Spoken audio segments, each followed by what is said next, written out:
Nous allons étudier le DAF Gimel dans Masechet Nazir et nous reprenons cette ligne à la fin du DAF Bet Amoud Bet sur la partie de la Mishnah qui dit Ehe Nae Nazir, celui qui s'engage à être beau. Donc on parle ici de quelqu'un qui s'engage à quelque chose qui est interdit et il s'engage et il parle ici de beauté, il s'engage à être beau. Alors ici la Gemara, la Mishnah nous a tout dit que celui qui s'engage à être beau, c'est un engagement justement à laisser pousser ses cheveux, sa chevelure et devenir donc Nazir. La Gemara, tout de suite, et ce sera ça le leitmotiv de tout le DAF, c'est que chaque expression finalement qui est citée dans la Mishnah, qui peut connoter le fait de laisser pousser les cheveux, a aussi une connotation différente. Donc pourquoi le Tana de la Mishnah a l'air d'être certain que la connotation de la personne est toujours liée à un engagement de Nézirut et non pas aux autres sens possibles de cela. Ici, quel est l'autre sens? La Gemara dit Vidilma et les Fanabemizot, peut-être que la beauté dont il parle, c'est le fait d'embellir les mizot, qui est détaillé comme c'est marqué dans une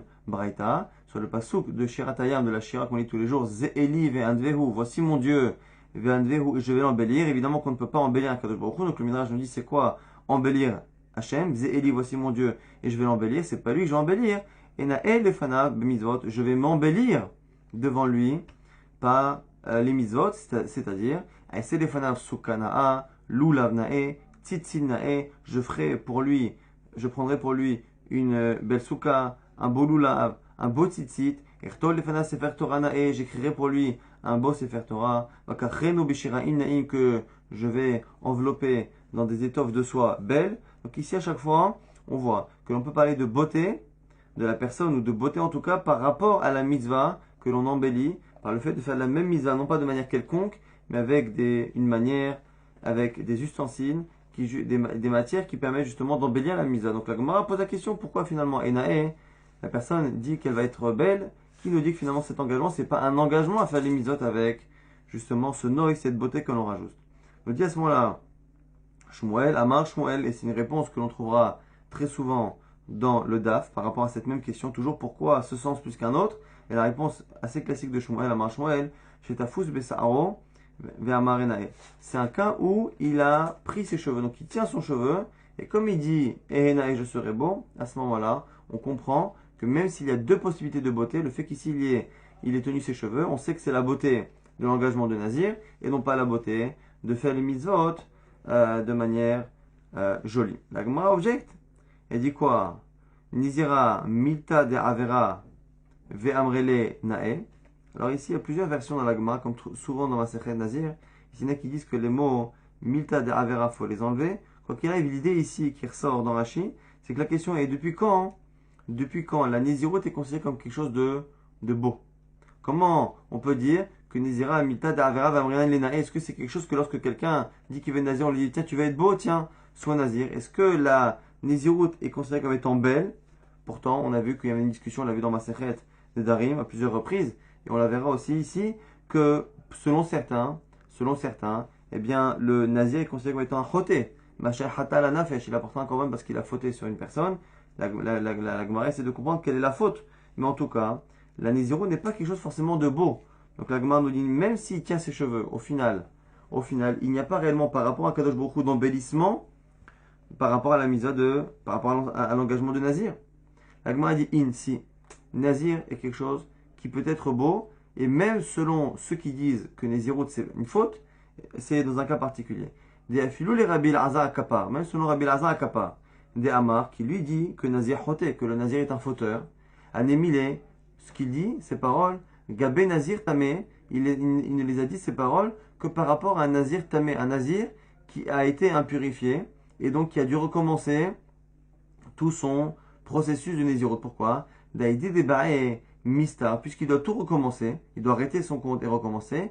D'Amrei Rachamana, car la Torah a dit, mi Marishoni mi Pelou, que les premiers jours qu'il a compté, tout le premier compte qu'il a fait, il Pelou, ils vont tomber, donc il le perd. Quitte Menizro, car il a impurifié sa Nézirut.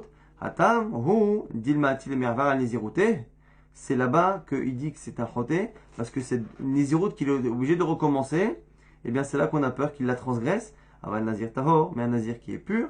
La frotté, caribé, on ne l'appelle pas frotté aussi. Il nous dit ici la Gemara que même selon l'avis le plus strict, donc Rabbi Elazar Akapar, qui pense qu'un Nazir est considéré comme un fauteur, comme quelqu'un qui faute, eh bien il n'a parlé que lorsque le Nazir s'est engagé pour une durée, et qu'au milieu de cette durée, il a été impurifié, et donc il doit recommencer à zéro, et à ce moment-là, forcément, le nombre de jours d'engagement Nézirut va se rallonger, puisque finalement tout ce qu'il a fait jusqu'à présent était 20. Comme il recommence à zéro et qu'il rallonge finalement son temps d'engagement, on craint à ce moment-là qu'il ne soit pas capable de le supporter, puisqu'à la base, il ne s'était pas engagé pour un temps aussi long. La Gemara a l'air de connoter qu'on a peur qu'il transgresse à Nézirut. Rashi parle plutôt de ce qui est rapporté dans Masechet Nedarim d'Aftet par rapport justement à Shimon HaTzadik. On dit là-bas qu'on a peur à ce moment-là que lorsque la personne fasse une Nézirut plus longue, elle le regrette, et comme elle regrette le korban qu'il apporte à la fin, et comme finalement un korban d'une Nézirut qu'il a regretté, donc c'est comme si c'était un korban en vain, donc c'est comme si on amenait Houlin, la Hazara, même si on a vu à l'époque que c'était pas réellement à la chik, mais que c'était dans l'idée que ça ressemble à ça. Quoi qu'il arrive, la faute, nous dit c'est la Gemara, n'existe selon Rabbi Elazar Kapar que si la personne a été nazir et qu'elle s'est impurifiée. Mais un nazir normal n'est pas considéré comme un fauteur, donc on peut très bien continuer de penser. Très bien continuer de penser que lorsque la personne a dit Enae et Enae je serai beau, et bien qu'elle tient ses cheveux, sa kavana c'est le fait d'être beau par le fait de laisser pousser ses cheveux et de faire cet engagement de Nézirut parce que justement il a montré ses cheveux. On a vu dans la Mishnah aussi Areni Kazé, celui qui dit je serai comme cela, comme ça. On voit que ça marche. Alors la Gemara elle dit c'est quoi comme ça? Si on imagine qu'il n'y a rien, ben on comprend pas. Arrête, je suis comme ça, je m'engage à être comme ça ne veut rien dire. Si on va dire qu'il prend ses cheveux, comme la réponse qu'on a donnée précédemment, la Gemara dit même ça, il n'a montré que ses cheveux. Je suis comme ça, il va être comme un cheveu, ça n'a pas de sens. Donc Areni Kazé, Nehinami des tafos besaro, même si on dit qu'il tient ses cheveux, Areni Kazé lo amar, il peut pas dire, ça ne peut pas vouloir dire je m'engage à être comme ça, comme ses cheveux. Et là Shmuel nous dit Amar Shmuel, Kegon Shaya Nazir Ova Lefanav. On est obligé d'imaginer que c'est un cas où le Nazir passait devant lui, un autre Nazir passait devant lui, comme ce qu'on avait dit sur Ehe, je serai. Le premier cas de Yad, c'est un cas où il y avait un Nazir qui passait devant lui. Donc c'est souvent les deux réponses qui sont proposées par Shmuel. Areni Mesalsel, autre expression de la Mishnah, qui avait l'air de connoter un rapport avec les cheveux. Areni Mesalsel, je suis Mesalsel. La Gemara va tout de suite comprendre, comme ça qu'explique Rashi en tout cas, et les commentaires, que Mesalsel ici, c'est un achat de Hippour, de inverser quelque chose, inverser une tendance, ou retourner quelque chose. Donc Mesalsel ici, ça peut à la fois vouloir dire les cheveux, parler des cheveux, mais ça peut aussi parler d'autres choses comme la Torah, donc la Gemara essaiera de comprendre. Première question de la Gemara. Mimaï de Aden Silsoul, c'est Ara. D'où c'est ton birklal que le mot Silsoul, le verbe Silsoul, s'accorde avec les cheveux. La Gemara dit Kedamrale, Ha'i Amta de Berabi, et Haou Gavra. Comme, dont on apprend de ce qu'elle a dit cette femme, cette servante, Ha'i Amta de Berabi de la maison de Rabbi, et Haou Gavra à cet homme. Qu'est-ce qu'elle lui a dit? An Matai Ata Mesalsel, Bisarecha. Jusqu'à quand tu vas être Mesalsel? Donc, retourner, inverser quelque chose, Bisarecha, avec tes cheveux, par rapport à tes cheveux. Donc, on voit que le verbe Silsoul s'accorde avec le COD, Sarecha, les cheveux. Donc on a déjà la réponse au fait que Silsoul, ça connote, ça est du coup inverser. Inverser, changer par rapport aux cheveux, c'est le fait qu'au lieu de les couper, eh bien on inverse, on change et on les laisse pousser. La Gemara dit ok très bien, Silsoul ça va avec Se'ar, mais ça va aussi avec autre chose, ça va avec la Torah, il y a pas souk dans Michelet qui dit quoi? Et ma Torah, dirtiv, Salsela, va teromemecha, retourne-la la Torah, étudie-la en profondeur. Et tu la retournes, une fois que tu retournes toute la Torah, que tu l'étudies en profondeur, c'est elle qui va t'élever. Donc on voit que le verbe les salsel s'accorde à la fois avec les cheveux, comme on a vu, mais il s'accorde aussi avec la Torah, qui nous dit que lorsque la personne a dit Areni mes salsel, je m'engage à être mes salsel, donc à inverser, à retourner, qui nous dit que c'est le fait d'inverser sa coupe de cheveux et de laisser pousser, et qui nous dit que c'est pas forcément le fait de s'engager à étudier la Torah en profondeur.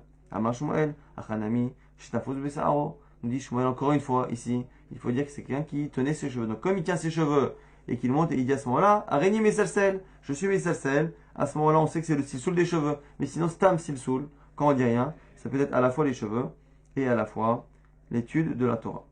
Autre expression qui va à la fois connoter les cheveux et à la fois connoter autre chose, c'est Mechalkel. Areni Mechalkel, je m'engage à être Mekalkel, Mechalkel. La Ganimimaï d'Aden Kilkul Searohu. D'où c'est ton bien que le verbe Mekalkel est une action qui est liée aux cheveux. L'Agmar dit une Mishnah dans Masechet Shabbat. Qui dit Nan, Sid, à partir de combien de Sid, de chaud, eh bien on est hayab lorsqu'on le transporte dans le domaine public. Chaque élément que l'on transporte dans le domaine public, eh bien sera hayab d'apporter un korban à partir du moment où on transporte une quantité qui est suffisante pour être utilisée pour une quelconque action. Donc chaque finalement matériau chaque chose a une quantité différente en fonction de l'utilisation habituelle. Si le Rabbi Yehuda Omer, Rabbi Yehuda nous dit c'est combien? Que dès la soude qu'il coule.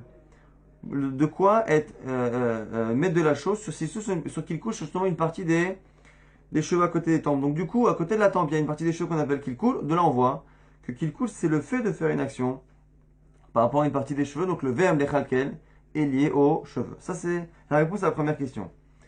Amarav batsida'a Eima mizan anié. Mais peut-être que ici, mechalkel, c'est un autre sens.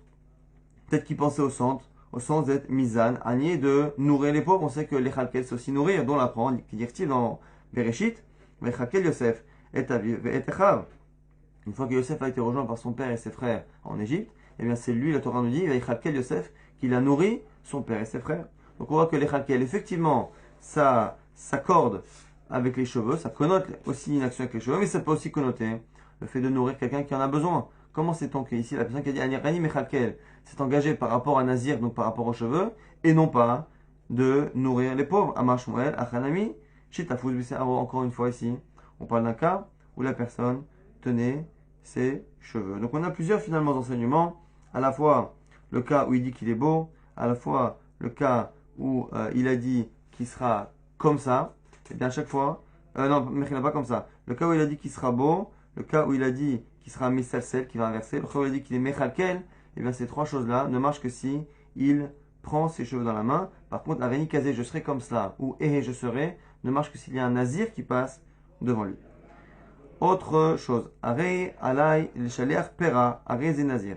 Celui qui s'engage à être meshaleach, alors meshaleach au sens propre, c'est envoyer.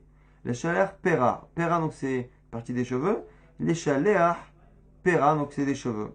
Alors les shaleach ici ça veut dire quoi envoyer? Ici on ne peut pas parler ici d'envoyer des cheveux, donc envoyer c'est forcément soit les couper, les enlever, soit justement les laisser pousser. La Mishnah a l'air de comprendre que les shaleach c'est laisser pousser, c'est la raison pour laquelle ceux qui s'engagent à être meshaleach pera, je serai quelqu'un qui sera meshaleach pera, qui va laisser pousser ses cheveux, on sait qu'il est nazir. Alors la Gemara demande d'où sait-on justement Mima ide haden shiluach, d'où sait-on que shiluach, envoyer, lorsque on accorde ce verbe-là aux cheveux, c'est le fait de laisser pousser justement les cheveux. Dirti, dont sait-on, de shirachirim. Chez la haïr pardes rimonim. Tes plantes, tes pousses, c'est comme pardes rimonim, c'est comme un jardin, un verger de rimonim, de grenades. Ici on parle de plantes, donc de choses qui poussent. Tout ce qui pousse, toutes ces pousses seront pardes rimonim, seront comme un jardin, un verger de grenades, ce qui veut dire que chez la haïr, c'est quelque chose qui pousse. Et donc, c'est pour ça que le chalet arpera, c'est laisser pousser les cheveux. L'agma dit effectivement dans ce pasouk-là de Shirachim, c'est comme cela. Mais dans un pasouk dans Iyov, ça ne marche pas comme ça. Eima, midi d'arvoré, j'ai un autre pasouk qui a l'air de dire que c'est enlevé. Donc dis-moi que c'est peut-être enlevé, qui dit ici quand c'est marqué Vesholech maim alpene hutzot, qui verse de l'eau, et là-bas verser de l'eau. Pour l'instant, l'agma a l'air de comprendre que verser de l'eau, c'est le fait finalement d'enlever de l'eau d'un endroit. Donc finalement, Sholeach Maïm, c'est verser, c'est vider. Donc comme on vide, finalement, vider, c'est enlever. Donc qui me dit maintenant que Sholeach Pera, le fait d'être Meshalach Pera, par rapport aux cheveux, qui me dit que c'est comme chez la Haïr, par des cérémonies de Shirachem, que c'est laisser pousser comme des plantes, ou qui me dit que c'est pas forcément comme Sholeach Maïm, verser, enlever. Et donc à ce moment-là, je verserai les cheveux, j'enlèverai les cheveux, je les couperai. Donc comment sait-on choisir le sens? La Gemara propose deux réponses. Soit on choisit le sens de laisser pousser à cause d'une Xerashava, le fait que le même mot soit marqué à deux endroits différents. C'est marqué Tana Pera Pera Yalif, il apprend de Pera Pera du mot Pera qui est marqué à deux reprises. Ktivacha Kadosh Iye Gadel Pera, par rapport au Nazir, il sera Kadosh, il sera saint, Gadel Pera, il laissera pousser ses cheveux. Urtiv Atam, c'est marqué ailleurs dans Yehizkel, Gabe Kohen Ediot au sujet du Kohen, ou Pera Lo Yishalnehu, il ne laissera pas, il n'enverra pas son Pera ses cheveux, donc il ne les laissera pas pousser. Donc on voit ici qu'on a d'un côté le fait de Edmeshaler Pera qui est laissé pousser les cheveux, et aussi dans Nazir on parle de Pera. De là on apprend qu'à chaque fois qu'on dit les chaleurs Pera, eh bien c'est forcément le fait de laisser pousser et non pas le fait de les couper, comme ça peut être sous-entendu dans le pasuk de Sholach Maïm dans Iyov. L'Agmara nous dit Veiba et Tema, et si tu n'es pas d'accord avec cette réponse, je vais te dire que même le pasuk de Iyov, Sholach Maïm, ça ne veut pas forcément dire enlever. Pourquoi? Peut-être que c'est là-bas aussi, c'est le fait de rajouter. Pourquoi? Les kad mashkine, maya, les rabé, parce que finalement, lorsqu'on verse de l'eau sur la terre et sur des plantes, effectivement, on enlève du contenant dans lequel l'eau était contenue, mais d'un côté, on rajoute de l'eau dans la terre et et dans justement les fruits et dans les plantes qu'il y a là où on verse l'eau. Et donc, du coup, la shon de Sholer peut à la fois connoter le fait d'enlever et le fait de verser. Ici, plutôt, verser, donc il se peut finalement que les deux versets, à la fois le verset qui parle de Shirachir, de Shelahayir, des pousses, des plantes, parle de pousser, et il se peut aussi que Sholah Ma'im, c'est aussi par rapport aux plantes que l'on fait pousser, dans lesquelles on rajoute l'eau, et non pas de l'endroit duquel on enlève l'eau. Et donc on a deux réponses pour justifier que ici, les Shalah Pera, ça veut dire finalement faire pousser les cheveux et non pas les couper. On avait un dernier din dans la Mishnah, qui était Marloket Rabbi Meir Chachamim, par rapport justement à Tziporin. Quelqu'un qui s'engage, il s'engage à ce qu'on appelle Tziporin. Tziporin, ce sont des oiseaux, donc des petites volailles qui souvent est apporté en campagne, mais quoi qu'il arrive, il s'engage à un engagement qui est lié à Tziporin. Alors évidemment qu'il ne peut pas s'engager à être un oiseau, donc ici l'idée c'est qu'il y a un engagement connu qui a un rapport avec les oiseaux. Et donc du coup, Rabbi Meir nous dit que c'est Nazir, et Chachamim nous disent que c'est pas assez clair, et donc du coup ça ne marche pas, il n'est pas engagé. Maintenant, quelle est la raison pour laquelle Rabbi Meir pense que Tziporin, les oiseaux, ont un rapport avec Nazir? Ça va être une marloquette entre Resh Lakish et Rabbi Yochanan. Ariala Tziporin Rabbi Meir Omer Nazir, sur l'avis de Rabbi Meir, Maïta Amad Rabbi Meir. Quel est l'avis de Rabbi Meir? Amar Resh Lakish, premier avis de Resh Lakish qui nous dit Tziporin Sumuchin le Sa'ar Kibel Alav. Parce qu'il s'est engagé à quelque chose, à un engagement qui, dans un verset, est proche du mot Tziporin, les oiseaux. Il y a un verset dans Daniel, Mechila, dans Daniel, qui parle là-bas de laisser pousser ses cheveux comme un aigle, les poils comme un aigle, et de laisser pousser les ongles comme les griffes d'un oiseau. Comme on parle là-bas de laisser pousser les cheveux et de laisser pousser les ongles comme un oiseau, quand on a finalement parlé de laisser pousser les cheveux et les poils, et juste à côté on parle d'oiseau, et bien du coup, les deux sujets étant juxtaposés, et bien Rabbi Meir pense que la personne, lorsqu'elle a parlé d'oiseau, elle a parlé en fait de ce qui était juxtaposé dans le verset là-bas de Daniel, donc elle s'engage à faire quelque chose qui est marqué à côté du mot Tziporin dans le pasuk, et donc elle s'engage à laisser pousser ses cheveux, et donc à être Nazir. Dirti, c'est marqué dans Daniel, Ade Se'ara Kinsharim Rabba, Vetafruhi Kitziporin. Il a laissé pousser ses cheveux comme un grand aigle, les poils comme un grand aigle, et Vetafruhi et les ongles, Kitziporin, comme des oiseaux, comme les griffes d'un oiseau. Et Rabbi Meir, ça va, Rabbi Meir pense, Matpis Inish Bemide de Samirle, qu'un homme peut s'engager en s'engageant par rapport à un mot qui lui-même n'est pas un engagement, mais qui est juxtaposé dans le Tanakh à un mot qui, lui, a un rapport avec un engagement. Ici, en s'engageant par rapport au mot oiseau, qui dans le passage de Daniel est lié à quelqu'un là-bas qui laisse pousser ses cheveux et ses poils, et bien du coup, on apprend qu'il est engagé par rapport à quelque chose qui laisse pousser ses cheveux et ses poils, et donc il est nazir. Et à ce moment-là, Rabbanan ne serait pas d'accord, c'est pour ça qu'il y a une marloquette. Mais Rabbanan, c'est vrai, l'homme itpis inish bemide de samir, un homme ne s'engage pas de cette manière-là, avec un seul mot qui est juxtaposé dans le verset à une idée d'engagement. Ça, c'est la lecture de Resh Lakish. Rabbi Yochanan n'est pas d'accord du tout. Rabbi Yochanan Amar, des coulées al malomatpis. Personne ne pense ce que tu dis. Ce que tu dis au nom de Rabbi Meir, que l'on peut s'engager en parlant d'un sujet qui n'a rien à voir avec un engagement. Tout cela parce que dans le même pasuk, c'est juxtaposé à un sujet qui lui connote l'engagement, ça ne marche pas. Moi, je pense que même Rabbi Meir n'a jamais pensé ça. Alors, quelle est la raison de Rabbi Meir? La inutama de Rabbi Meir de Chashinan, Shema Tzipore Nazir Tame Kibel Alav.